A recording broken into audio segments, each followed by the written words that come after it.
हरिओम। फागुन पूर्णिमा। फागुन पूर्णिमा को ही क्यों किया जाता है होलिका दहन? आइए आज मैं आपको फागुन पूर्णिमा के बारे में सब कुछ बताती हूँ, किस तिथि में ये है और इसकी व्रत कथा क्या है। तो जानिए सबसे पहले कि फागुन पूर्णिमा 2024 में कब आ रही है। फागुन पूर्णिमा 2024 में 24 मार्च की है और इस दिन होलिका दहन भी होता है। होलिका पर्व पौराणिक काल से राजा हिरण्यकश्यप और उसके पुत्र विष्णु भक्त प्रहलाद और बहन होलिका से जुड़ा हुआ है।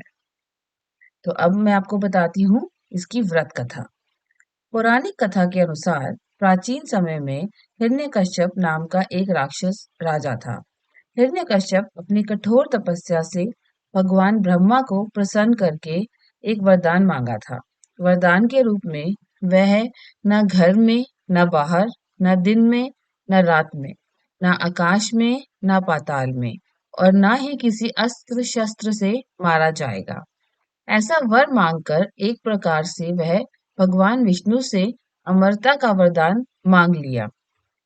हिरण्यकश्यप राक्षस राज होने की वजह से भगवान विष्णु को अपना दुश्मन मानता था।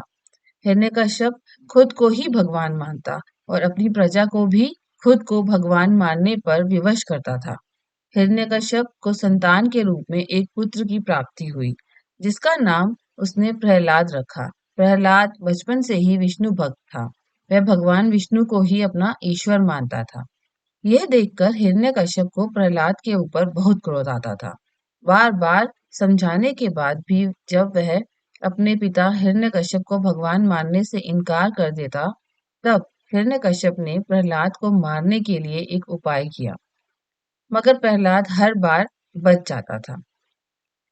जब हिरण्यकश्यप ने प्रहलाद को मारने के लिए अपनी बहन होलिका से सहायता मांगी, तब होलिका मान गई।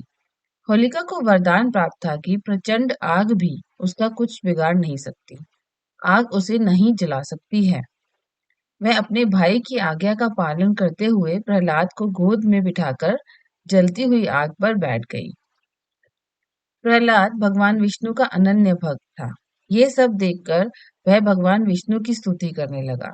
भगवान विष्णु अपने भक्त प्रहलाद की प्रार्थना सुनकर उसकी जान बचाने के लिए आ गए। उस आग में प्रहलाद का एक बाल भी बाका नहीं हुआ। वह होलिका आग में जलकर भस्म हो गई, क्योंकि होलिका को यह वरदान था कि वह आग में नहीं जलेगी, लेकिन अगर वह अपने वरदान का दुरुपयोग करेगी तो वह उसमें खुद ही जलकर भस्म हो जाएगी।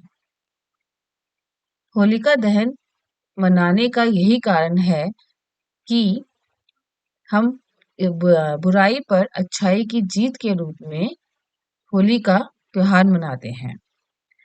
पुरातन काल से ही इस दिन लकड़ी और उपले से होलिका का निर्माण करके उसे जलाया जाता है। यह दिन को बुराई पर अच्छाई की जीत के रूप में मनाया जाता है। होलिका दहन के समय भगवान विष्णु और प्रहलाद का स्मरण जरूर करना चाहिए। इस दिन विधि विधान से होलिका दहन मनाने से भगवान विष्णु की असीम कृपा प्राप्त होती है।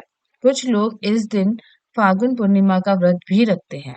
मान्यताओं के अनुसार इस व्रत को श्रद्धा पूर्वक करने से सभी मनोकामनाएं शीघ्र पूर्ण होती हैं। हरिओम।